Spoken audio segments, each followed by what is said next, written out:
Hi friends, welcome to Tamil cricket ரசிகன். இன்னைக்கு நாம பார்க்க போறது ஐபிஎல் சீசன்ல பிளே ஆஃப் போறதுக்கான சான்ஸ் இல்லாம போயிட்டது பத்தி CSK batting coach Michael Hussey பேசியிருக்காரு.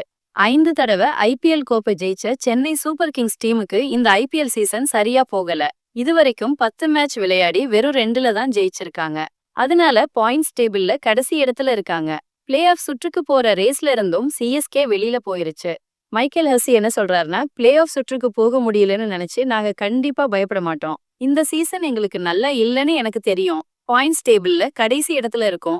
நிறைய மேட்ச் ஜெயிக்கல. ஆனா எங்களுக்கு மேட்ச் வின் பண்ணி கொடுக்கக்கூடிய சில பிளேயர்ஸ் இருக்காங்க. எந்த டீமுக்கு எதிராகவும் எங்களால நல்லா விளையாட முடியும். இந்த ஐபிஎல் சீசன்ல சில புது பிளேயர்ஸுக்கு விளையாட சான்ஸ் கிடைச்சிருக்கு. இது அவங்களுக்கு ரொம்ப பெரிய வாய்ப்பு. அவங்க இந்த சான்ஸை நல்லா புடிச்சுக்கிட்டு அடுத்த சில சீசன்ல சிஎஸ்கே டீமோட முக்கியமான ஆட்களா வருவாங்கன்னு நான் நம்புறேன்னு சொல்லியிருக்காரு. இந்த மேட்சை பத்தி நீங்க என்ன நினைக்கிறீங்கன்னு கமெண்ட்ல சொல்லுங்க ஃப்ரெண்ட்ஸ். மறக்காம லைக் பண்ணுங்க, சப்ஸ்கிரைப் பண்ணுங்க.